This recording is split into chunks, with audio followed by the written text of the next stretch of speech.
ഇനി പശ്ചിമ ബംഗാളിലെ വലിയ വിജയത്തിന് പിന്നാലെ സർക്കാർ രൂപീകരണ ചർച്ചകളിലേക്ക് കടന്നിരിക്കുകയാണ് ബി.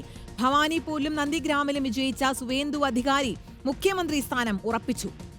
ആർജിക്കാർ ഇരയുടെ മാതാവ് രത്ന ദേബ്നാഥ് അടക്കം മന്ത്രിസഭയിൽ ഉണ്ടാകുമെന്നാണ് സൂചന. മന്ത്രിസഭാ രൂപീകരണ ചർച്ചകൾക്കായി സുവേന്ദു അധികാരി ഉടൻ ദില്ലിയിലേക്കെത്തും. ആദിൽ പാലോട് വിവരങ്ങൾ നൽകും. അതിലപ്പോൾ ഈ പുതിയ സർക്കാരിൻ്റെ സത്യപ്രതിജ്ഞാ ചടങ്ങുകൾ, അത്തരത്തിലുള്ള കാര്യങ്ങളൊക്കെ എങ്ങനെയാണ് ആലോചനകൾ നടക്കുന്നത്? അതോടൊപ്പം ഈ 15 വർഷം നീണ്ടൊരു മോദി ഭരണമാണ് ഇല്ലാതാവുന്നത്, ദീദി ഭരണമാണ് ഇല്ലാതാവുന്നത്. മമതാ ബാനർജി തന്നെ പരാജയപ്പെട്ട് നിൽക്കുകയാണ്. അപ്പോൾ ആരാകും ഇവിടെ പ്രതിപക്ഷ നേതാവായിട്ട് വരിക? ആരിനി തൃണമൂൽ കോൺഗ്രസിനെ നയിക്കും? അങ്ങനെ ഒരുപാട് ചോദ്യങ്ങൾ ആ പാർട്ടിക്കുള്ളിലുമുണ്ട്. ഉറപ്പായും അങ്ങനെ തന്നെയാണ്. കാരണം ഒരു തരത്തിലും പ്രതീക്ഷിക്കാത്തൊരു ജനവിധിയാണ് ബംഗാളിൽ തൃണമൂലിന്റെ കാര്യത്തിൽ സംഭവിച്ചത്.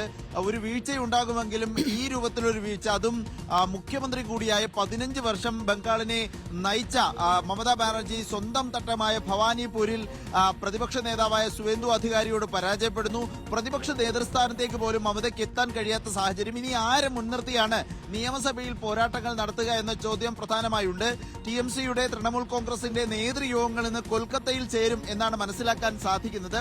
അതിനൊപ്പം തന്നെ മന്ത്രിസഭാ രൂപീകരണം വേണ്ടതുണ്ട്. വെള്ളിയാഴ്ച സത്യപ്രതിജ്ഞ കൊൽക്കത്തയിൽ വലിയ ആഘോഷമായി നടത്താനുള്ള നീക്കമാണ് ഇപ്പോൾ നടക്കുന്നത്. ചരിത്രത്തിൽ ആദ്യമായി ബംഗാൾ പിടിച്ചിരിക്കുകയാണ് BJP എന്ന് നമുക്കറിയാം. അതുകൊണ്ട് തന്നെ അത് ആഘോഷമാക്കി മാറ്റണം. പ്രധാനമന്ത്രിയും മറ്റ് BJP മുഖ്യമന്ത്രിമാരും എല്ലാം എത്തി വലിയ ആഘോഷമായി തന്നെ സത്യപ്രതിജ്ഞാ ചടങ്ങ് വെള്ളിയാഴ്ച നടത്താനുള്ള ഒരുക്കങ്ങൾ തുടങ്ങിയെന്ന് മനസ്സിലാക്കുന്നു. സുവേന്ദു അധികാരി തന്നെയാകും മുഖ്യമന്ത്രി. പ്രതിപക്ഷ നേതാവാണ്. മമതാ ബാനർജിയെ സ്വന്തം തട്ടകത്തിൽ പോയി തറപറ്റിച്ച നേതാവാണ്. അതുകൊണ്ട് തന്നെ സുവേന്ദു അധികാരിക്ക് പകരം മറ്റൊരു പേര് ഇപ്പോൾ BJPയുടെ പരിഗണനയിലേ ഇല്ല എന്നുള്ളതാണ്, ചിത്രത്തിൽ തന്നെ ഇല്ല. അതുകൊണ്ട് സുവേന്ദു അധികാരി ഉടൻ ദില്ലിയിലെത്തി മന്ത്രിസഭാ രൂപീകരണ ചർച്ചകൾ തുടങ്ങും എന്നാണ് മനസ്സിലാക്കാനാകുന്നത്. 2-3 ദിവസത്തിനുള്ളിൽ തന്നെ മന്ത്രിസഭയിൽ ആരൊക്കെ എന്ന നിലയിൽ ചർച്ചകൾ പൂർത്തീകരിക്കും. ആർജിക്കാർ മെഡിക്കൽ കോളേജിൽ ക്രൂര ബലാത്സംഗത്തിന് ഇരയാക്കപ്പെട്ട് കൊല്ലപ്പെട്ട ഇരയുടെ മാതാവ് മത്സരിച്ച് വിജയിച്ചിരുന്നു BJP ടിക്കറ്റിൽ. അവരെ അടക്കം മന്ത്രിയാക്കുന്നത് പരിഗണനയുണ്ട്. ഏതായാലും രണ്ട് വശത്തും, ഒരു വശത്ത് ആഘോഷം, മറ്റൊരു വശത്ത് നിരാശയാണ് ബംഗാളിലുള്ളത്.